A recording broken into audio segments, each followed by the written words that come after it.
ਕੀਆਂ ਕਥਾ ਕਹਾਣੀਆਂ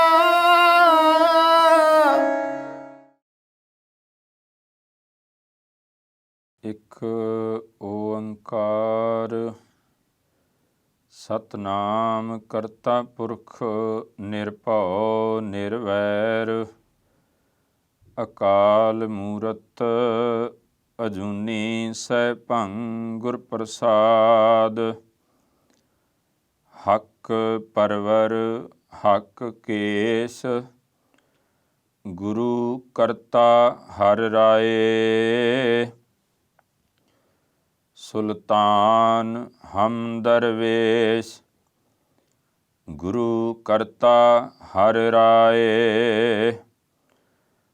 ਫਇਆ ਜੁਦਾ ਰੈਨ ਗੁਰੂ ਕਰਤਾ ਹਰਿ ਰਾਏ। ਸਰਵਰੇ ਕੋ ਨੈਨ ਗੁਰੂ ਕਰਤਾ ਹਰਿ ਰਾਏ। ਸ੍ਰੀ ਹਰਿ ਕ੍ਰਿਸ਼ਨ ਧਿਆਈਐ ਜਿਸ ਡਿਠੇ ਸਭ ਦੁਖ ਜਾਏ। ਸਹਿਬੇ ਇਕਬਾਤ ਸਹਿਬੇ ਬਰਕਤ ਰੋਸ਼ਨ ਚਿਰਾਗ ਮੁਰਸ਼ਦ ਕਾਮਲ ਨੂਰੇ ਨਜ਼ਰ ਬਰਦੋ ਆਲਮ ਸ਼ਾਹ ਸ਼ਾਹ ਸ਼ਹਿਨਸ਼ਾਹ ਵਾਲੀ ਦੋ ਜਹਾਨ ਸਰਵਰੇ ਕਾਇਨਾਤ ਮੁਜੱਸਮਾਏ ਆਬੇ ਹਯਾਤ ਸਾਰੀ ਮਨੁੱਖਤਾ ਦੇ ਸਾਂਝੇ ਰਹਿਬਰ ਪਰਮ ਸਨਮਾਨਯੋਗ ਸਾਹਿਬ ਸੱਚੇ ਪਾਤਸ਼ਾਹ ਧੰਨ ਧੰਨ ਧੰਨ ਸ੍ਰੀ ਗੁਰੂ ਗ੍ਰੰਥ ਸਾਹਿਬ ਮਹਾਰਾਜ ਜੀ ਦੀ ਮਹਾਨ ਬਖਸ਼ਿਸ਼ ਕਿਰਪਾਲਤਾ ਦਿਆਲਤਾ ਮਿਹਰਮਤ ਦਾ ਸਦਕਾ ਆਪਾਂ ਸਭਨਾਂ ਨੂੰ ਸਤਿਗੁਰਾਂ ਦੇ ਹਜ਼ੂਰ ਜੁੜ ਮਿਲ ਬੈਠ ਕਰਕੇ ਸਤਿਗੁਰਾਂ ਦੀ ਇਲਾਹੀ ਬਾਣੀ ਗੁਰ ਇਤਿਹਾਸ ਨਾਲ ਜੋ ਜੁੜਨ ਦਾ ਸੁਭਾਗ ਪ੍ਰਾਪਤ ਹੋ ਰਿਹਾ ਹੈ, ਭਾਗਾਂ ਵਾਲੇ ਹਾਂ। ਸਤਿਗੁਰਾਂ ਦਾ ਸ਼ੁਕਰਾਨਾ ਕਰੀਏ ਜਿਸ ਦਾਤੇ ਨੇ ਤਰਸ ਕਰਕੇ ਸਾਡੇ ਜੀਵਨ ਵਿੱਚ ਐਸੀਆਂ ਘੜੀਆਂ ਲਿਖ ਦਿੱਤੀਆਂ, ਬਖਸ਼ਿਸ਼ ਕੀਤੀਆਂ, ਜਿਨ੍ਹਾਂ ਨੂੰ ਮਾਣ ਰਹੇ ਹਾਂ। ਆਓ ਆਪਾਂ ਸਤਵੇਂ ਗੁਰਦੇਵ ਧੰਨ ਸ੍ਰੀ ਗੁਰੂ ਹਰਿਰਾਏ ਪਾਤਸ਼ਾਹ ਮਹਾਰਾਜ ਜੀ ਹੁਣਾਂ ਦਾ ਜੋ ਜੋਤੀ ਜੋਤ ਦਿਵਸ ਔਰ 8ਵੇਂ ਗੁਰਦੇਵ ਧੰਨ ਸ੍ਰੀ ਗੁਰੂ ਹਰਿਕ੍ਰਿਸ਼ਨ ਪਾਤਸ਼ਾਹ ਮਹਾਰਾਜ ਜੀ ਹੁਣਾਂ ਦਾ ਗੁਰਤਾ ਗੱਦੀ ਦਿਵਸ, ਇਸ ਸੰਬੰਧ ਦੇ ਵਿੱਚ ਆਪਾਂ ਇਸ ਇਤਿਹਾਸਕ ਦਿਹਾੜੇ ਨੂੰ ਸਮਰਪਿਤ ਇਸ ਇਤਿਹਾਸ ਦੇ ਵਿੱਚੋਂ ਬਚਨ ਸਾਂਝੇ ਕਰਾਂਗੇ। ਤੋ ਕਰੋ ਕਿਰਪਾ, ਬਖਸ਼ੋ ਅਸੀਸ। ਵਿਚਾਰਾਂ ਦੀ ਪ੍ਰਾਰੰਭਤਾ ਕਰਨ ਤੋਂ ਪਹਿਲਾਂ ਸਹਿਬੇ ਕਮਾਲ ਕਿਰਪਾਲੂ ਪਿਤਾ ਬਾਦਸ਼ਾਹ ਦਰਵੇਸ਼ ਪੁੱਤਰਾਂ ਦੇ ਦਾਨੀ ਅੰਮ੍ਰਿਤ ਕੇ ਦਾਤੇ ਕਾਦਰੇ ਹਰਕਾਰ ਬੇਕਸਾਰਾਂ ਯਾਰ ਹੱਕ ਰਾ ਗੰਜੂਰ ਜੁਮਲਾ ਫੈਜ਼ੇ ਨੂਰ ਬਾਜਾਂ ਵਾਲੇ ਸਤਿਗੁਰੂ ਧੰਨ ਧੰਨ ਸ੍ਰੀ ਗੁਰੂ ਗੋਬਿੰਦ ਸਿੰਘ ਸਾਹਿਬ ਜੀ ਦੁਆਰਾ ਬਖਸ਼ਿਸ਼ ਕੀਤੀ ਗਈ ਫਤਿਹ। ਧੰਨ ਧੰਨ ਸ੍ਰੀ ਗੁਰੂ ਗ੍ਰੰਥ ਸਾਹਿਬ ਸੱਚੇ ਪਾਤਸ਼ਾਹ ਜੀ ਨੂੰ ਬੜੀ ਸ਼ਰਧਾ ਭਾਵਨਾ ਦੇ ਨਾਲ ਦੋਵੇਂ ਹੱਥ ਜੋੜ ਅਦਬ ਸੀਸ ਝੁਕਾਉਂਦਿਆਂ ਹੋਇਆਂ ਬੁਲੰਦ ਆਵਾਜ਼ ਦੇ ਵਿੱਚ ਸਾਰੇ ਆਖੋ ਜੀ, ਵਾਹਿਗੁਰੂ ਜੀ ਕਾ ਖਾਲਸਾ ਵਾਹਿਗੁਰੂ ਜੀ ਕੀ ਫਤਿਹ। ਜਦੋਂ ਅਸੀਂ ਧੰਨ ਸ੍ਰੀ ਗੁਰੂ ਹਰਿਰਾਏ ਪਾਤਸ਼ਾਹ ਮਹਾਰਾਜ ਜੀ ਹੁਣਾਂ ਦੇ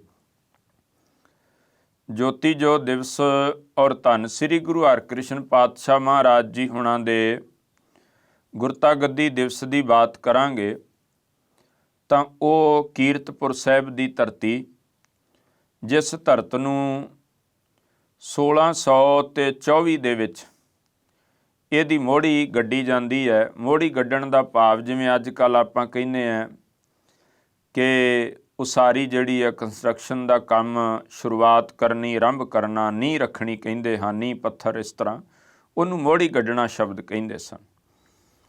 ਤਾਂ ਸਰਵ ਪ੍ਰਥਮ ਤਾਂ ਇਹ ਹੈ ਕਿ ਇਸ ਧਰਤ 'ਤੇ ਪ੍ਰਥਮ ਪਹਿਲੇ ਗੁਰਦੇਵ ਧੰਨ ਗੁਰੂ ਨਾਨਕ ਸਾਹਿਬ ਮਹਾਰਾਜ ਨੇ ਚਰਨ ਪਾਏ ਔਰ ਪੀਰ ਬੁੱਢਣ ਸ਼ਾਹ ਨੂੰ ਨਿਵਾਜਿਆ ਹੈ। ਔਰ ਇਸੇ ਧਰਤ ਦੇ ਉੱਤੇ ਮਹਾਰਾਜ ਗੁਰੂ ਹਰਗੋਬਿੰਦ ਸਾਹਿਬ ਜੀ ਉਸ ਪੀਰ ਬੁੱਢਣ ਸ਼ਾਹ ਨਾਲ ਜੋ ਪਹਿਲੇ ਜਾਮੇ ਵਿੱਚ ਕੀਤਾ ਹੋਇਆ ਵਾਅਦਾ ਸੀ ਵੀ ਤੇਰੇ ਕੋਲੇ ਆਵਾਂਗੇ, ਦੁੱਧ ਵੀ ਛਕਾਂਗੇ, ਮਹਾਰਾਜ ਇਸ ਧਰਤ 'ਤੇ ਪਹੁੰਚਦੇ ਆ ਔਰ ਇਹ ਜ਼ਿਆਦਾਤਰ ਇਤਿਹਾਸਕਾਰ ਜਿਹੜੇ ਹੈ ਉਹ ਇਸ ਨੂੰ ਮੰਨਦੇ ਆ ਕਿ ਇਹ ਧਰਤੀ ਹੰਡੂਰ ਰਿਆਸਤ ਦੇ ਅਧੀਨ ਸੀ। ਤੇ ਭਾਈ ਸਾਹਿਬ ਭਾਈ ਕਾਹਨ ਸਿੰਘ ਨਾਭਾ ਜੀ ਹੁਣਾਂ ਨੇ ਇਸ ਨੂੰ ਕਹਿਲੂਰ ਰਿਆਸਤ ਹੀ ਲਿਖਿਆ, ਪਰ ਜ਼ਿਆਦਾਤਰ ਇਤਿਹਾਸਕਾਰਾਂ ਦਾ ਕਿ ਜੋ ਆਨੰਦਪੁਰ ਸਾਹਿਬ ਉਹ ਕਹਿਲੂਰ ਰਿਆਸਤ ਵਿੱਚ ਸੀ, ਜਿਹਦਾ ਰਾਜਾ ਪਹਿਲਾਂ ਕਲਿਆਣ ਚੰਦ ਤੋਂ ਬਾਅਦ ਉਹਦਾ ਤਾਰਾ ਚੰਦ ਤੋਂ ਬਾਅਦ ਦੀਪ ਚੰਦ ਤੋਂ ਬਾਅਦ ਭੀਮ ਚੰਦ ਦਾ ਅੱਗੋਂ ਅਜਮੇਰ ਚੰਦ ਤੋਂ ਇਸ ਤਰ੍ਹਾਂ ਚੱਲਦਾ। ਲੇਕਿਨ ਇਹਦਾ ਜਿਹੜਾ ਰਾਜਾ ਹੰਡੂਰ ਰਿਆਸਤ ਦਾ ਸੀ ਉਹ ਸੀ ਧਰਮ ਚੰਦ, ਔਰ ਇਹ ਉਹੀ ਰਾਜੇ ਸਨ ਜਿਨ੍ਹਾਂ ਨੂੰ 6ਵੇਂ ਗੁਰਦੇਵ ਮਹਾਰਾਜ ਨੇ ਗਵਾਲੀਅਰ ਦੇ ਕਿਲੇ ਵਿੱਚੋਂ ਰਿਹਾ ਕਰਵਾਇਆ। ਜਿਹੜੇ 52 ਰਾਜੇ ਉਹਨਾਂ ਵਿੱਚੋਂ ਬਹੁਤ ਸਾਰੇ ਪਹਾੜੀ ਰਾਜੇ ਸਨ। ਤਾਂ 1624 ਦੇ ਵਿੱਚ ਇਸ ਧਰਤ ਨੂੰ ਖਰੀਦ ਕੇ, ਇਸ ਜ਼ਮੀਨ ਨੂੰ ਖਰੀਦ ਕੇ ਇੱਥੇ ਮਹਾਰਾਜ ਸੱਚੇ ਪਾਤਸ਼ਾਹ ਨੇ ਮੋੜੀ ਕੱਢੀ ਹੈ ਤੇ ਬਾਬਾ ਗੁਰਦਿੱਤਾ ਜੀ ਹੁਣਾਂ ਦੀ ਸੇਵਾ ਲਾਈ ਇਸ ਨਗਰ ਨੂੰ ਵਸਾਉਣ ਵਾਸਤੇ। ਔਰ ਜਦੋਂ 1626 ਦੇ ਲਗਭਗ ਇਸ ਨਗਰ ਦਾ ਵਸੇਬਾ ਆਰੰਭ ਹੋ ਗਿਆ ਤਾਂ ਸਤਿਗੁਰੂ ਸੱਚੇ ਪਾਤਸ਼ਾਹ ਮਹਾਰਾਜ ਜੀ ਗੁਰੂ ਹਰਗੋਬਿੰਦ ਸਾਹਿਬ ਜੀ ਉਹ ਤਾਂ ਕਰਤਾਰਪੁਰ ਸਾਹਿਬ ਦੀ ਜਿਹੜੀ ਚੌਥੀ ਜੰਗ ਉਹਨੂੰ ਲੜਨ ਤੋਂ ਬਾਅਦ ਇਸ ਜਗ੍ਹਾ ਤੇ ਪਹੁੰਚਦੇ ਆ, ਲੇਕਿਨ ਬਾਬਾ ਗੁਰਦਿੱਤਾ ਜੀ ਹੋਣੀ ਪਰਿਵਾਰ ਸਮੇਤ ਇਸ ਧਰਤ ਤੇ ਨੇ। ਇਸੇ ਕਰਕੇ ਗੁਰੂ ਹਰਿਰਾਏ ਸਾਹਿਬ ਜੀ ਦਾ ਪ੍ਰਕਾਸ਼ ਵੀ ਕੀਰਤਪੁਰ ਸਾਹਿਬ ਦਾ ਹੀ ਹੈ 1633 ਈਸਵੀ ਸਨ ਦੇ ਵਿੱਚ। 1644 ਦੇ ਵਿੱਚ ਗੁਰੂ ਹਰਗੋਬਿੰਦ ਸਾਹਿਬ ਜੀ ਸਰੀਰਕ ਚੋਲਾ ਤਿਆਗਦੇ ਆ ਤੇ ਗੁਰੂ ਹਰਿਰਾਏ ਸਾਹਿਬ 14 ਸਾਲਾਂ ਦੀ ਆਰਬਲਾ ਦੇ ਵਿੱਚ ਤਖਤ ਦੇ ਉੱਪਰ ਸੁਭਾਇਮਾਨ ਹੁੰਦੇ ਨੇ। ਤੋ ਸਤਿਗੁਰਾਂ ਦਾ ਆਨੰਦ ਕਾਰਜ ਬੁਲੰਦ ਸ਼ਹਿਰ ਦੇ ਵਿੱਚ ਉਸ ਵਕਤ ਮਾਤਾ ਕ੍ਰਿਸ਼ਨ ਕੌਰ ਜੀ, ਜਿਨ੍ਹਾਂ ਦੇ ਕੁਝ ਥਾਵਾਂ ਤੇ ਨਾਮ ਸੁਲੱਖਣੀ ਜੀ ਔਰ ਕੋਟ ਕਲਿਆਣੀ ਕਰਕੇ ਵੀ ਆਉਂਦਾ। ਆਪਾਂ ਜਾਣਦੇ ਹਾਂ ਪੁਰਾਤਨ ਸਮੇਂ ਅਕਸਰ ਪੇਕਿਆਂ ਦੇ ਘਰ ਨਾਮ ਤੇ ਸਹੁਰਿਆਂ ਦੇ ਘਰ ਆ ਕੇ ਉਹਨੂੰ ਬਦਲਣ ਦਾ ਐਸਾ ਜਿਹੜਾ ਰਿਵਾਜ ਸੀ। ਤੋ ਮਾਤਾ ਕ੍ਰਿਸ਼ਨ ਕੌਰ ਜੀ ਤਾਂ ਉਹਨਾਂ ਦੇ ਘਰ ਪਹਿਲੀ ਸੰਤਾਨ ਦੇ ਰੂਪ ਦੇ ਵਿੱਚ 1650 ਈਸਵੀ ਸਨ ਦੇ ਵਿੱਚ ਪੈਦਾ ਹੁੰਦੇ ਨੇ ਬਾਬਾ ਰਾਮ ਰਾਏ ਜੀ, ਉਹਨਾਂ ਦਾ ਜਨਮ ਹੁੰਦਾ। ਔਰ ਉਹਨਾਂ ਤੋਂ 6 ਸਾਲ ਬਾਅਦ 1656 ਈਸਵੀ ਸਨ ਦੇ ਵਿੱਚ ਪ੍ਰਕਾਸ਼ ਹੁੰਦਾ ਹੈ ਬਾਲਾ ਪ੍ਰੀਤਮ ਅਸ਼ਟਮ ਬਲਬੀਰਾ ਧੰਨ ਸ੍ਰੀ ਗੁਰੂ ਹਰਕ੍ਰਿਸ਼ਨ ਪਾਤਸ਼ਾਹ ਮਹਾਰਾਜ ਦਾ। ਤਾਂ ਸਤਿਗੁਰੂ ਗੁਰੂ ਹਰਿਰਾਏ ਸਾਹਿਬ ਜੀ ਨੇ ਜਿੱਥੇ ਗੁਰਤਾ ਗੱਦੀ ਤੇ ਬੈਠ ਕੇ ਪੰਥ ਦੀ ਅਗਵਾਈ ਕੀਤੀ, ਰਹਿਮਤਾਂ ਬਖਸ਼ਿਸ਼ਾਂ ਵੰਡੀਆਂ, ਔਰ ਉੱਥੇ ਲੋਕ ਜਿਹੜੇ ਰੋਟੀ ਤੋਂ ਮੁਤਾਸਰ ਸਨ ਉਹਨਾਂ ਨੂੰ ਬਾਦਸ਼ਾਹੀਆਂ ਦੇ ਦਿੱਤੀਆਂ, ਜੋ ਆਪਾਂ ਜਦੋਂ ਮਹਾਰਾਜ ਦੀ ਗੱਲ ਕਰਾਂਗੇ, ਰਿਆਸਤਾਂ ਦੀ ਗੱਲ ਕਰਾਂਗੇ। ਤਾਂ ਉਸੇ ਦੇ ਚੱਲਦਿਆਂ ਸਤਿਗੁਰੂ ਸੱਚੇ ਪਾਤਸ਼ਾਹ ਮਹਾਰਾਜ ਧੰਨ ਗੁਰੂ ਹਰਿਰਾਏ ਸਾਹਿਬ ਜੀ ਨੂੰ ਜਦੋਂ ਗੁਰਤਾ ਗੱਦੀ ਦਿੱਤੀ ਸੀ ਤਾਂ ਗੁਰੂ ਹਰਗੋਬਿੰਦ ਸਾਹਿਬ ਜੀ ਨੇ 2200 ਘੋੜ ਸਵਾਰ ਤਿਆਰ ਬਰ ਤਿਆਰ ਸ਼ਸਤਰਧਾਰੀ ਜੋ ਮਹਾਰਾਜ ਦੇ ਤਾਬਿਆ ਕਰ ਦਿੱਤੇ ਵੀ ਇਹ ਤੁਹਾਡੇ ਨਾਲ ਰਹਿਣਗੇ, ਪਰ ਤੁਸੀਂ ਕਦੇ ਵੀ ਕੋਈ ਜੰਗ ਨਹੀਂ ਲੜਨਾ, ਚੜ੍ਹਾਈ ਨਹੀਂ ਕਰਨੀ ਕਿਸੇ ਪਾਸੇ, ਕਿਸੇ ਤੇ ਚੜ੍ਹ ਕੇ ਨਹੀਂ ਜਾਣਾ। ਤੇ ਗੁਰੂ ਹਰਿਰਾਏ ਸਾਹਿਬ ਜੀ ਨੇ ਹੱਥ ਜੋੜ ਕੇ ਪੁੱਛਿਆ ਸੀ, ਮੇਰੀ ਪੀਰੀ ਦੇ ਮਾਲਕ ਦਾਤਾ ਜੀ ਅਸੀਂ ਤਾਂ ਨਹੀਂ ਜਾਵਾਂਗੇ, ਪਰ ਜੇ ਕੋਈ ਸਾਡੇ ਤੇ ਚੜ੍ਹ ਕੇ ਆ ਗਿਆ।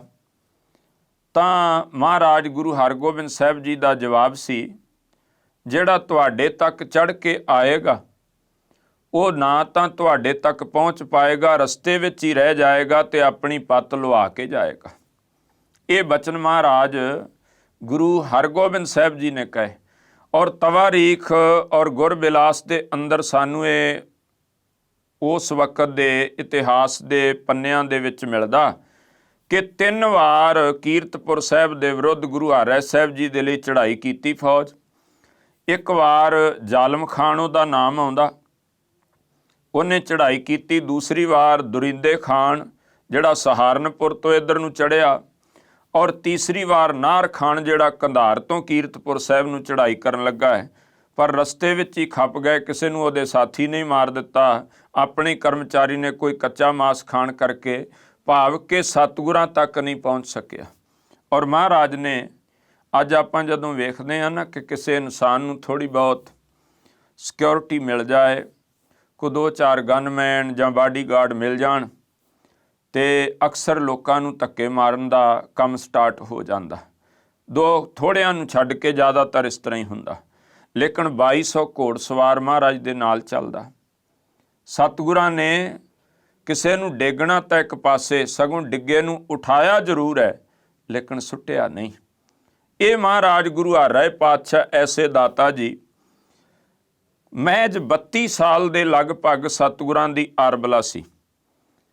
ਉਸ ਵਕਤ ਗੁਰੂ ਪਾਤਸ਼ਾਹ ਮਹਾਰਾਜ ਫੈਸਲਾ, ਕਿਉਂਕਿ 10 ਜਾਮਿਆਂ ਵਿੱਚ ਇਹ ਖੇਡ ਰਹੀ ਆ ਕਿ ਜਦੋਂ ਸਤਿਗੁਰਾਂ ਨੇ ਸਰੀਰਕ ਚੋਲਾ ਤਿਆਗਣਾ ਹੁੰਦਾ, ਜੋਤੀ ਜੋਤ ਸਮਾਉਣਾ, ਮਹਾਰਾਜ ਪਹਿਲਾਂ ਹੀ ਸੰਗਤ ਵਿੱਚ ਇਹ ਬਚਨ ਕਰ ਦਿੰਦੇ ਵੀ ਅਸੀਂ ਹੁਣ ਆਪਣੇ ਇਸ ਚੋਲੇ ਨੂੰ, ਜਾਮੇ ਨੂੰ ਸੰਕੋਚ ਲੈਣਾ। ਤਾਂ ਸੰਗਤ ਦਾ ਨਾਲ ਦੀ ਨਾਲ ਖਿਆਲ ਜਾਂਦਾ ਵੀ ਹੁਣ ਜੋਤ ਅੱਗੇ ਕਿਹਦੇ ਵਿੱਚ ਟਿਕੇਗੀ, ਗੱਦੀ ਕਿਹਨੂੰ ਮਿਲੇਗੀ, ਤਖਤ ਦਾ ਮਾਲਕ ਕੌਣ ਬਣੇਗਾ। ਤਾਂ ਉਸ ਵਕਤ ਸਤਿਗੁਰਾਂ ਦੇ 2 ਸਪੁੱਤਰ ਨੇ, ਵੱਡਾ ਬਾਬਾ ਰਾਮ ਰਾਏ ਔਰ ਛੋਟੇ ਨੇ ਗੁਰੂ ਹਰਕ੍ਰਿਸ਼ਨ ਸਾਹਿਬ ਮਹਾਰਾਜ। ਤਾਂ ਸੰਗਤ ਨੇ ਆਖਿਆ ਮਹਾਰਾਜ ਦੋਨੋਂ ਹੀ ਸਾਹਿਬਜ਼ਾਦੇ ਆਪ ਜੀ ਦੇ ਬੜੇ ਆਗਿਆਕਾਰ ਨੇ ਔਰ ਦੋਨੋਂ ਹੀ ਹੁਕਮ ਦੇ ਵਿੱਚ ਹੈ। ਮਹਾਰਾਜ ਗੱਦੀ ਕਿਹਨੂੰ ਮਿਲੇਗੀ। ਸਤਿਗੁਰਾਂ ਨੇ ਨਿਰਣੇ ਜਿਹੜੇ ਕੀਤੇ, ਇਹ ਸਤਿਗੁਰਾਂ ਨੇ ਦਿਖਾਇਆ, ਖੇਡ ਵਿਖਾਈ ਬਈ ਦੋਨੋਂ ਸਾਹਿਬਜ਼ਾਦੇ ਪੀੜਾ ਸਾਹਿਬ ਦੇ ਉੱਤੇ ਪੋਥੀ ਸਾਹਿਬ ਪ੍ਰਕਾਸ਼ ਕਰਕੇ ਤੇ ਬਾਣੀ ਦਾ ਪਾਠ ਕਰ ਰਹੇ। ਮਹਾਰਾਜ ਕਹਿੰਦੇ ਆ ਖੰਦੂਈ ਲੈ ਜਾਓ, ਦੋਨਾਂ ਦੇ ਪਾਵੇ ਵਿੱਚ ਚੁਬੋ ਕੇ ਵੇਖੋ। ਪਹਿਲਾਂ ਉਹ ਗੁਰੂ ਕੇ ਸਿੱਖ ਖੰਦੂਈ ਲੈ ਕੇ ਗਏ, ਜਿੱਥੇ ਬਾਬਾ ਰਾਮ ਰਾਏ ਬਾਣੀ ਪਿਆ ਪੜ੍ਹਦਾ ਸੀ, ਉਸ ਪੀੜਾ ਸਾਹਿਬ ਦੇ ਪਾਵੇ ਦੇ ਵਿੱਚ ਖੰਦੂਈ ਚਬੋਈ, ਲੇਕਿਨ ਉਹ ਕਿਉਂਕਿ ਅੱਗੋਂ ਲੱਕੜ ਹੈ ਸੁੱਕੀ ਹੋਈ ਤੋ ਨਹੀਂ ਗਈ ਅੰਦਰ। ਫਿਰ ਧੰਨ ਸ੍ਰੀ ਗੁਰੂ ਹਰਕ੍ਰਿਸ਼ਨ ਪਾਤਸ਼ਾਹ ਮਹਾਰਾਜ ਜਿੱਥੇ ਬਾਣੀ ਪੜ੍ਹ ਰਹੇ, ਉਸ ਪੀੜਾ ਸਾਹਿਬ ਦੇ ਪਾਵੇ 'ਚ ਖੰਦੂਈ ਚਬੋਈ, ਉਹ ਇਸ ਤਰ੍ਹਾਂ ਧੱਸ ਗਈ ਜਿਵੇਂ ਮੋਮ ਦੇ ਵਿੱਚ ਕੋਈ ਚੀਜ਼ ਚਲੀ ਜਾਂਦੀ। ਗੁਰੂ ਕੇ ਸਿੱਖਾਂ ਨੇ ਪੁੱਛਿਆ ਮਹਾਰਾਜ ਇਹ ਕਾਰਨ ਕੀ ਆ। ਤੇ ਸਤਿਗੁਰਾਂ ਨੇ ਆਗਿਆ ਕੀਤੀ, ਹੁਕਮ ਕੀਤਾ। ਮਹਾਰਾਜ ਕਹਿੰਦੇ ਬਾਹਰੋਂ ਬਹਿਰੂਨੀ ਕਿਰਿਆ ਜਿਹੜੀ ਬਾਹਰੋਂ ਵੇਖਣ ਨੂੰ ਇੱਕੋ ਜਿਹੀ ਲੱਗਦੀ ਹੈ। ਵੇਖੋ ਕਿਤੇ ਆਪ ਜੀ ਗੁਰਦੁਆਰਾ ਸਾਹਿਬ ਜਾਂਦੇ ਹੋ, 2 ਸਰੀਰ ਗੁਟਕਾ ਸਾਹਿਬ ਲੈ ਕੇ ਬੈਠੇ ਆ, ਲੇਕਿਨ ਤੁਸੀਂ ਉਹਨਾਂ ਦੋਨਾਂ ਦੇ ਅਵਸਥਾ ਨੂੰ ਵੇਖਣ ਨੂੰ ਦੋਨੇ ਤੁਹਾਨੂੰ ਲੱਗਣਗੇ ਇਹ ਵੀ ਸੁਖਮਨੀ ਸਾਹਿਬ ਪੜ੍ਹ ਰਿਹਾ, ਵੀ ਸੁਖਮਨੀ ਸਾਹਿਬ ਪੜ੍ਹ ਰਿਹਾ, ਜਿਵੇਂ ਵੀ ਜਪਜੀ ਸਾਹਿਬ ਪੜ੍ਹ ਰਿਹਾ, ਵੀ ਜਪਜੀ ਸਾਹਿਬ ਪੜ੍ਹ ਰਿਹਾ, ਲੇਕਿਨ ਉਹ ਕਿਸ ਉਹਨਾਂ ਦੀ ਉਹਦੇ ਪਿੱਛੇ ਭਾਵਨਾ ਕੀ ਹੈ। ਕੋਈ ਦੁੱਖ ਦੇ ਲਈ ਪੜ੍ਹ ਰਿਹਾ ਹੈ, ਕੋਈ ਸੁੱਖ ਦੇ ਲਈ ਪੜ੍ਹ ਰਿਹਾ, ਕੋਈ ਕਿਸੇ ਦਾ ਵਿਗਾੜਨ ਲਈ, ਕੋਈ ਸਵਾਰਨ ਲਈ। ਹਰੇਕ ਅੰਦਰ ਅਵਸਥਾ ਵੱਖਰੀ ਵੱਖਰੀ ਹੈ, ਕੋਈ ਦਿਖਾਵੇ ਲਈ ਕਰਦਾ। ਤਾਂ ਉਹ ਹੁਣ ਮਹਾਰਾਜ ਸੱਚੇ ਪਾਤਸ਼ਾਹ ਕਹਿੰਦੇ ਅਸਲ ਵਿੱਚ ਬਾਬਾ ਰਾਮ ਰਾਏ ਬਾਣੀ ਤਾਂ ਪੜ੍ਹਦਾ, ਲੇਕਿਨ ਉੱਪਰੋਂ ਹੈ, ਅੰਦਰ ਦੀ ਖੇਡ ਨਹੀਂ ਹੈ, ਹਿਰਦਾ ਜਿਹੜਾ ਹੈ ਉਹ ਕੋਮਲ ਨਹੀਂ ਹੋਇਆ। ਲੇਕਿਨ ਧੰਨ ਸ੍ਰੀ ਗੁਰੂ ਹਰਕ੍ਰਿਸ਼ਨ ਪਾਤਸ਼ਾਹ ਮਹਾਰਾਜ, ਉਹਨਾਂ ਦਾ ਹਿਰਦਾ ਉਹ ਗੁਰੂ ਦੇ ਸ਼ਬਦ ਨੂੰ ਪੜ੍ਹਦਿਆਂ ਪਿਘਲਿਆ ਹੋਇਆ, ਦਰਵਿਆ ਹੋਇਆ। ਤੇ ਦਰਵੀ ਹੋਈ ਚੀਜ਼, ਦਰਵੀ ਭੂਤ ਪਿਘਲਣਾ ਅੰਦਰਲੇ ਦਾ, ਫਿਰ ਜਾ ਕੇ ਦਇਆ ਆਉਣੀ ਅੰਦਰ। ਤਾਂ ਮਹਾਰਾਜ ਸੱਚੇ ਪਾਤਸ਼ਾਹ ਨੇ ਤਾਂ ਕਰਕੇ ਧੰਨ ਗੁਰੂ ਰਾਮਦਾਸ ਜੀ ਦੇ ਆਪਾਂ ਬਚਨ ਪੜ੍ਹਦੇ ਹਾਂ, ਆਸਾ ਰਾਗਵੇ ਛੰਤ ਆਸਾ ਕੀ ਵਾਰ, 2 ਬਚਨ ਕਹੇ। ਇੱਕ ਬਚਨ ਕਿਹਾ ਕੋਈ ਗਾਵੇ ਰਾਗੀ ਨਾਦੀ ਬੇਦੀ ਬਹੁ ਭਾਂਤ ਕਰ ਨਹੀਂ, ਹਰ ਹਰ ਭੀਜੈ ਰਾਮ ਰਾਜੇ। ਕਹਿੰਦੇ ਜਿਨ੍ਹਾਂ ਅੰਤਰ ਕਪਟ ਵਿਕਾਰ ਹੈ ਤੇ ਨਾ ਰੋਏ ਕਿਆ ਕੀਜੈ। ਲੇਕਿਨ ਦੂਸਰਾ ਬਚਨ ਆਖਿਆ ਜਿਨ ਅੰਤਰ ਹਰ ਹਰ ਪ੍ਰੀਤ ਹੈ ਤੇ ਜਨ ਸੁਗੜ ਸਿਆਣੇ ਰਾਮ ਰਾਜੇ। ਜੇ ਬਾਹਰੋਂ ਭੁੱਲ ਚੁੱਕ ਬੋਲਦੇ ਭੀ ਖਰੇ ਹਰ ਭਾਣੇ, ਤਾਂ ਵੀ ਉਹਨੂੰ ਚੰਗੇ ਲੱਗਦੇ, ਅੱਛੇ ਲੱਗਦੇ। ਐਸੇ ਜੀਵਨ ਤਾਂ ਮਹਾਰਾਜ ਨੇ ਇੱਕ ਬਸੰਤ ਰਾਗਵੇ ਸ਼ਬਦ ਆਪ ਜੀ ਪੜ੍ਹੋ, ਕਹਿੰਦੇ ਬਸੰਤ ਆ ਗਈ, ਸਭ ਦਰਖਤਾਂ ਦੇ ਉੱਤੇ ਪੱਤਰ ਲੱਗ ਰਹੇ ਨੇ, ਕਰੂੰਬਲਾਂ ਜਿਹੜੀਆਂ ਫੁੱਟ ਰਹੀਆਂ, ਐਸਾ ਕੁਝ ਹੋ ਰਿਹਾ ਆ। ਲੇਕਿਨ ਕਹਿੰਦੇ ਸਾਰੇ ਵਿੱਚ ਬੜੇ ਐਸੇ ਟਾਹਣ ਤੁਹਾਨੂੰ ਦਿਸ ਜਾਣਗੇ ਰੁੱਖ ਜਿਹੜੇ ਬਸੰਤ ਦੇ ਵਿੱਚ ਵੀ ਸੁੱਕੇ ਦੇ ਸੁੱਕੇ ਰਹਿ ਜਾਂਦੇ। ਉਹਨਾਂ ਦਾ ਧਰਤੀ ਦੇ ਨਾਲੋਂ ਜਾਂ ਤਾਂ ਸੰਬੰਧ ਟੁੱਟ ਗਿਆ, ਜਾਂ ਦਰਖਤ ਦੇ ਨਾਲ ਲੱਗਾ ਹੋਇਆ ਟਾਹਣ ਜਿਹੜਾ ਇੱਕ ਸੁੱਕਾ ਹੋਇਆ ਬਾਕੀ ਹਰੇ ਨੇ, ਉਹ ਲੱਗਾ ਹੋਇਆ ਤਾਂ ਜਾਪਦਾ ਨਾਲ, ਲੇਕਿਨ ਉਹਦਾ ਸੰਬੰਧ ਨਹੀਂ, ਵਿੱਚੋਂ ਸੰਬੰਧ ਟੁੱਟ ਚੁੱਕਾ ਰਸ ਲੈਣ ਵਾਲਾ। ਬਚਨ ਆਪਾਂ ਪੜ੍ਹਦੇ ਹਾਂ, ਸਗਨ ਬਾਸ ਕੂਲੇ, ਸਾਰੇ ਜਿਹੜੇ ਨੇ ਉਹ ਕਰੂੰਬਲਾਂ ਆ ਗਈਆਂ, ਪੱਤਰ ਆ ਗਏ, ਪਰ ਕਹਿੰਦੇ ਇੱਕ ਰਹੇ ਸੂਕ ਕਠੂਲੇ, ਪਰ ਕਈ ਬਸੰਤ ਦੇ ਵਿੱਚ ਵੀ ਸੁੱਕੇ ਰਹਿ ਗਏ। ਤਾਂ ਇਸ ਤਰ੍ਹਾਂ ਹੀ ਜੀਵਨ ਗੁਰੂ ਦੇ ਸ਼ਬਦ ਨੂੰ ਪੜ੍ਹਦਿਆਂ ਹੋਇਆਂ ਕਿਤੇ ਹਿਰਦੇ ਵਿੱਚ ਸ਼ਬਦ ਵਸ ਜਾਏ। ਇਨ੍ਹਾਂ ਹੀ ਸਮਿਆਂ ਵਿੱਚ ਔਰੰਗਜ਼ੇਬ ਤਖਤ ਦਾ ਮਾਲਕ ਬਣ ਗਿਆ ਆ, ਔਰ ਉਹਨੇ ਸੁਨੇਹਾ ਭਿਜਵਾਇਆ, ਕਿਉਂਕਿ ਉੱਥੇ ਸ਼ਿਕਾਇਤ ਹੋਈ ਗੁਰੂ ਘਰ ਦੇ ਵਿਰੁੱਧ। ਲੇਕਿਨ ਮਹਾਰਾਜ ਗੁਰੂ ਹਰਿ ਰਾਏ ਸਾਹਿਬ ਕਹਿੰਦੇ ਸਾਨੂੰ ਹੁਕਮ ਹੈ, ਅਸੀਂ ਇਹਦੇ ਮੱਥੇ ਨਹੀਂ ਲੱਗਣਾ। ਜਿਹੜੇ ਬੰਦੇ ਨੇ ਭਰਾਵਾਂ ਨੂੰ ਵੱਢ ਕੇ ਪਿਓ ਨੂੰ ਕੈਦ ਕਰਕੇ ਭੈਣ ਤੱਕ ਨੂੰ ਨਾ ਬਖਸ਼ ਕੇ ਤਖਤ ਤੇ ਬੈਠਾ ਇਹੋ ਜਿਹੇ ਬੰਦੇ ਦੇ ਮੱਥੇ ਨਹੀਂ ਲੱਗਣਾ। ਹੋਰ ਕੋਈ ਵੈਰ ਵਿਰੋਧ ਨਹੀਂ ਸੀ, ਉਹਦੇ ਜ਼ੁਲਮਾਂ ਕਰਕੇ ਬਈ ਇਹੋ ਜਿਹੇ ਮਨੁੱਖ ਦੇ ਨਾਲ ਨਹੀਂ ਜਾ ਕੇ ਖਲੋਣਾ। ਅੱਜ ਵੀ ਅਸੀਂ ਜਦੋਂ ਕੌਮ ਦੇ ਉਹਨਾਂ ਲੋਕਾਂ ਨੂੰ ਜਿਨ੍ਹਾਂ ਦੇ ਸਿਰ ਤੇ ਕੋਈ ਨਾ ਕੋਈ ਇਹੋ ਜਿਹਾ ਜਿਨ੍ਹਾਂ ਨੂੰ ਤਖੱਲਸ ਮਿਲਿਆ ਹੋਇਆ ਹੈ, ਉਹਨਾਂ ਨੂੰ ਸੋਚਣਾ ਚਾਹੀਦਾ ਹੈ ਕਿ ਅਸੀਂ ਕਿਸ ਥਾਂ ਤੇ ਖਲੋ ਰਹੇ ਹਾਂ, ਕਿਸ ਬੰਦੇ ਦੀ ਅਸੀਂ ਜਿਹੜਾ ਹਾਮੀ ਭਰ ਰਹੇ ਹਾਂ, ਜਿਹਦੇ ਨਾਲ ਸਮਾਜ ਵਿੱਚ ਇੱਕ ਬੜਾ ਮੈਸੇਜ ਜਾਂਦਾ। ਜੇ ਤੁਸੀਂ ਗਲਤ ਬੰਦੇ ਨਾਲ ਖਲੋਤੇ ਹੋ, ਇਹਦਾ ਮਤਲਬ ਤੁਸੀਂ ਉਹਦੀ ਕੰਡ ਥਾਪੜ ਰਹੇ ਹੋ ਤੇ ਲੋਕ ਕਹਿਣਗੇ ਯਾਰ ਸਹੀ ਹੋਣਾ, ਐਡਾ ਵੱਡਾ ਬੰਦਾ ਉਹਦੇ ਨਾਲ ਖਲੋਤਾ ਹੈ। ਤੇ ਤੁਸੀਂ ਗਲਤ ਨਾਲ ਖਲੋਂਦੇ ਹੋ ਤੇ ਤਾਂ ਵੀ ਐਸਾ ਕੁਝ ਚੱਲਦਾ, ਇਹੋ ਜਿਹਾ ਕੁਝ ਵਾਪਰਦਾ। ਤਾਂ ਕਰਕੇ ਸਤਿਗੁਰੂ ਸੱਚੇ ਪਾਤਸ਼ਾਹ ਮਹਾਰਾਜ, ਸਤਿਗੁਰਾਂ ਨੇ ਆਖਿਆ ਸੀ ਨਹੀਂ ਜਾਣਾ, ਲੇਕਿਨ ਫਿਰ ਆਖਿਆ ਜੀ ਜਵਾਬ ਤਲਬੀ ਤਾਂ ਕਰਨੀ ਹੈ। ਬਾਬਾ ਰਾਮ ਰਾਏ ਨੂੰ ਭੇਜ ਦਿੱਤਾ ਜਾਏ। 11 ਕੁ ਸਾਲ ਦੀ ਉਮਰ ਸੀ ਉਸ ਵਕਤ। ਗੁਰੂ ਹਰਕ੍ਰਿਸ਼ਨ ਸਾਹਿਬ ਜੀ ਦੀ 5 ਕੁ ਸਾਲ ਦੀ ਉਮਰ ਆ, ਕਿਉਂਕਿ 6 ਸਾਲ ਛੋਟੇ ਨੇ। 11 ਕੁ ਸਾਲਾਂ ਦੀ ਆਰਬਲ ਹੈ ਤੇ ਉਹ ਦਿੱਲੀ ਦੀ ਧਰਤੀ ਤੇ ਜਾਂਦੇ। ਮਹਾਰਾਜ ਨੇ ਤੋਰਨ ਲੱਗਿਆਂ ਬਖਸ਼ਿਸ਼ਾਂ ਦੇ ਕੇ ਤੋਰਿਆ।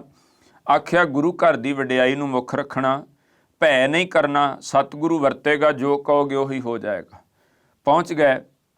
ਨਾਲ ਭਾਈ ਬਹਿਲੋ ਜੀ ਹੋਣਾ ਦੀ ਕੁਲ ਵਿੱਚੋਂ ਭਾਈ ਗੁਰਦਾਸ ਜੀ ਤੇ ਨਾਲ ਉਹਨਾਂ ਦੇ ਛੋਟੇ ਭਰਾਤਾ ਭਾਈ ਤਾਰਾ ਜੀ, ਇਹਨਾਂ ਨੂੰ ਭੇਜਿਆ। ਉਹ ਭਾਈ ਸਾਹਿਬ ਭਾਈ ਗੁਰਦਾਸ ਜੀ ਜੋ ਗੁਰੂ ਅਮਰਦਾਸ ਜੀ ਦੇ ਭਤਰੀਏ ਸਨ, ਜਿਨ੍ਹਾਂ ਨੇ ਗੁਰੂ ਗ੍ਰੰਥ ਸਾਹਿਬ ਦਾ ਸਰੂਪ ਲਿਖਿਆ, ਉਹ ਵੱਖਰੇ ਆ। ਦਿੱਲੀ ਪਹੁੰਚ ਗਏ, ਜਿੱਥੇ ਅੱਜ ਗੁਰਦੁਆਰਾ ਮਜਨੂ ਕਾ ਟਿੱਲਾ ਹੈ। ਉਸ ਜਗ੍ਹਾ ਤੇ ਅੱਜ ਵੀ ਤੁਸੀਂ ਵੇਖੋਗੇ ਉਹ ਖੂਹ ਮੌਜੂਦ ਹੈ, ਜਿਹਨੂੰ ਬਾਬਾ ਰਾਮ ਰਾਏ ਦਾ ਖੂਹ ਆਖਿਆ ਜਾਂਦਾ। ਵੀ ਜੀ ਤੇ ਚਾਦਰ ਵਿਛਾ ਕੇ ਉਹਨਾਂ ਨੂੰ ਬਿਠਾਉਣ ਦਾ ਯਤਨ ਕੀਤਾ, ਪਰ ਉਹ ਐਂ ਬਹਿ ਗਏ ਜਿਵੇਂ ਆਮ ਧਰਤੀ ਤੇ ਕੋਈ ਬਹਿੰਦਾ। ਬੜੀਆਂ ਕਰਾਮਾਤਾਂ ਬਾਦਸ਼ਾਹ ਨੇ ਵੇਖੀਆਂ, ਬੜਾ ਖੁਸ਼ ਹੋਇਆ, ਔਰ ਜੋ ਕਹਿੰਦਾ ਉਹ ਹੀ ਹੋ ਜਾਂਦਾ ਆ। ਲੇਕਿਨ ਹੁਣ ਅੱਜ ਜਦੋਂ ਬਾਤ ਆ ਗਈ, ਉਹਨਾਂ ਕੁਝ ਕਾਜ਼ੀਆਂ ਮੁਲਾਣਿਆਂ ਲੋਕਾਂ ਨੇ ਆਖਿਆ ਤਾਂ ਉਲਟਾ ਚੜ੍ਹਤ ਹੋ ਗਈ। ਉਹਨਾਂ ਨੇ ਅੱਜ ਆਖਿਆ ਜੀ ਇਸ ਤਰ੍ਹਾਂ ਗੁਰਬਾਣੀ 'ਚ ਪੰਕਤੀ ਲਿਖੀ ਹੈ। ਉਹਨੇ ਜਦੋਂ ਪੰਕਤੀ ਪੜ੍ਹ ਕੇ ਸੁਣਾਈ, ਹੁਣ ਬਾਬਾ ਰਾਮ ਰਾਏ ਦਾ ਅੰਦਰ ਕਿੱਥੇ ਪਹੁੰਚ ਗਿਆ, ਇਹ ਅੱਜ ਵੀ ਅਸੀਂ ਵੇਖਦੇ ਹਾਂ। ਉਹ ਹੁਣ ਬਾਬਾ ਰਾਮ ਰਾਏ ਸੋਚਦਾ ਵੀ ਰੋਜ਼ ਇਹ ਮੈਨੂੰ ਇੰਨਾ ਧਨ ਦੇ ਰਿਹਾ, ਏਡੀ ਸੋਹਣੀ ਰਹਿائش, ਏਡਾ ਵਧੀਆ ਜਿਹੜਾ ਆ ਉਹ ਮੇਰਾ ਮਾਣ ਸਨਮਾਨ ਬਾਦਸ਼ਾਹ ਦੇ ਨਾਲ ਮੇਰਾ ਮੇਲ ਮਿਲਾਪ, ਜੇ ਮੈਨੂੰ ਇਹ ਸੱਚ ਕਹਿ ਦਿੱਤਾ, ਇਹਦੇ ਅਰਥ ਉਸ ਤਰ੍ਹਾਂ ਹੀ ਕਰ ਦਿੱਤੇ, ਤਾਂ ਕਿਤੇ ਬਾਦਸ਼ਾਹ ਨਾਰਾਜ਼ ਨਾ ਹੋ ਜਾਏ। ਇਸ ਕਰਕੇ ਉਹਨੇ ਅਰਥ ਬਦਲਣ ਦਾ, ਤੁਕ ਬਦਲਣ ਦੇ ਯਤਨ ਕੀਤੇ। ਮਿੱਟੀ ਮੁਸਲਮਾਨ ਦੀ ਥਾਂ ਤੇ ਬੇਈਮਾਨ ਦਾ ਸ਼ਬਦ ਕਹਿ ਦਿੱਤਾ। ਔਰ ਮਹਾਰਾਜ ਗੁਰਬਾਣੀ 'ਚ ਇੱਕ ਬਚਨ ਕਹਿੰਦੇ ਆ, ਜਿਨ ਗੁਰ ਗੋਪਿਆ ਆਪਣਾ ਤੇ ਨਰ ਬੁਰਿਆਰੀ, ਹਰ ਜਿਉ ਤਿਨ ਕਾ ਦਰਸ਼ਨ ਨਾ ਕਰੋ, ਪਾਪਿਸਟ ਹਤਿਆਰੀ।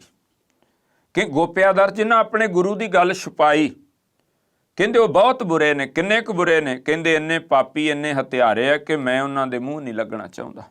ਇਹ ਬਚਨ ਬਾਣੀ ਦੇ ਅੰਦਰ ਹੈ।